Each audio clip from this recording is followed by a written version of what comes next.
रोज म्हणलं तेच तेच भाजी करण्याऐवजी आज काहीतरी झणझणीत आणि चमचमीत करूया. तर काहीतरी झणझणीत आणि चमचमीत करण्यासाठी मी इथे 100 ग्राम शेव घेतलेला आहे, कारण आपल्याला आज शेव भाजी बनवायची आहे. तर इथे 100 ग्राम शेव घेतलेली आहे, घाटी शेव. इथे मी 2 टोमॅटो कट करून घेतले आहेत, 2 कांदे कट करून घेतले आहेत आणि मी इथे कोथिंबीर घेतली आहे 1 मूठ. 1 ते 1.5 इंच मी आलं घेतलंय, थोडेसे कढीपत्त्याचे पानं घेतलेत, थोडेसे लसूण घेतले आहेत, 1 वाटी मी खोबरं घेतलेलं आहे आणि 1 ते 1.5 चमच मी इथे धने घेतले आहेत, साबुत धने. 1 चमच जिरे घेतले आहेत. मग चॅनलवर नवीन असाल तर लाईक करा, हाईप करा आणि चॅनलला सबस्क्राईब करा. चला आता आपण पुढची सुरुवात करूया. आता सर्वात अगोदर आपण कढाईमध्ये 1 चमच तेल टाकून घेऊया. सगळे मसाले आपल्याला परतून घ्यायचे आहेत भाजून. आता इथे मी सर्वात अगोदर खोबरं टाकून घेते भाजायला.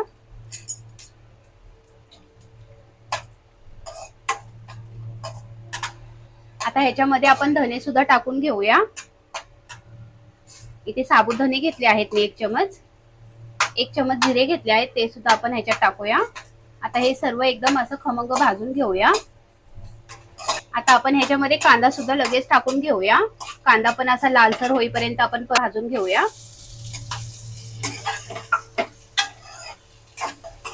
तर बघू शकता आता आपला कांदा आणि सगळे मसाले सुद्धा असे चांगले भाजून झालेले आहेत. त्यामध्ये मी थोडेसे कढीपत्त्याचे पानं सुद्धा टाकून घेणार आहे.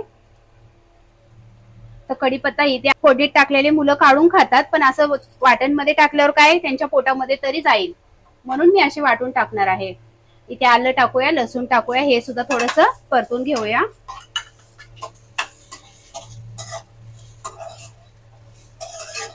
तर आता ह्याला मी फक्त अर्धा मिनिट असं परतून घेणार आहे आणि ह्याला काढून मी आता थंड करायला ठेवणार आहे. आता ह्याला आपण वाटून घेऊया, कारण हे थंड झालेलं आहे. आता मिक्सरच्या भांड्यामध्ये हे सर्व मी परतून घेते.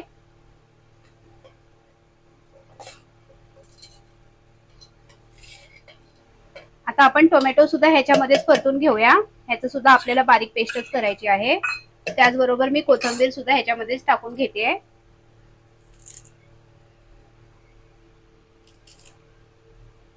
तर आता ह्याला मी बारीक पेस्ट करून घेते याची. आता आपण 4 चमच तेल टाकून घेऊया.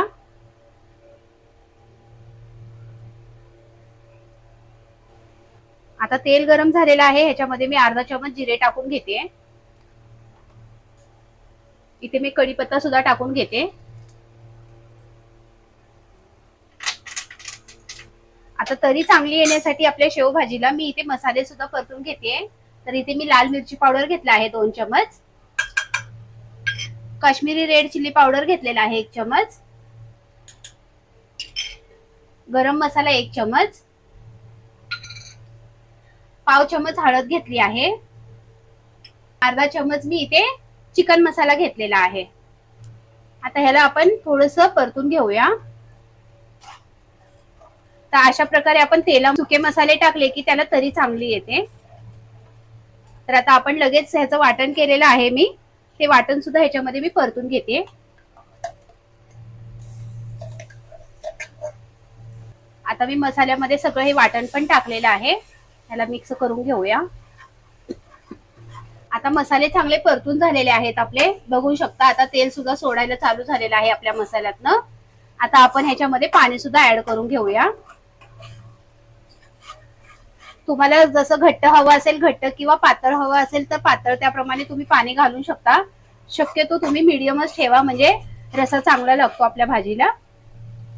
तर मी ह्याच्यामध्ये वाटण केलेलं, ह्याच्यामध्येच मी पाणी टाकून घेतलेलं आहे. तर मी जास्त घट्ट न ठेवता मीडियमच ठेवणार आहे भाजी. 1 तांब्या मी पाणी ऍड केलेलं आहे ह्याच्यामध्ये. 1 उकळ येऊ देऊया ह्याला. तर बघू शकता काय मस्त तरी आलेली आहे आपल्या भाजीला, एकदम भारीच तरी आलेली आहे. तुम्ही सुद्धा स्टेप न चुकवता पूर्ण व्हिडिओ वॉच करा, म्हणजेच तुम्हाला स्टेप बाय स्टेप माहिती पडेल. तर आता आपण सर्वात शेवटला ह्याच्यामध्ये मीठ टाकून घेऊया. तर मीठ चवीनुसार टाका. त्यामध्ये आपण शेव टाकून घेऊया.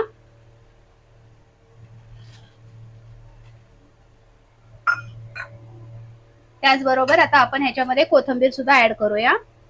एकदम मस्त तरी पण आलेली आहे, आणि जशी मी बोलली आहे झणझणीत आणि चमचमीत, त्याच प्रकारे आपली शेवभाजी सुद्धा अशी मस्तच झालेली आहे. तर बघू शकता आपली शेवभाजी एकदम मस्त झालेली आहे. आता आपण ह्याला एक उकळ आली की ह्याला आपण सर्व करून घेऊया. तर बघू शकता आपली शेवभाजी आता तयारच झालेली आहे. चमचमीत आणि झणझणीत अशी शेवभाजी तुम्ही सुद्धा नक्की एकदा तरी ट्राय करून बघा आणि कमेंट सुद्धा करा.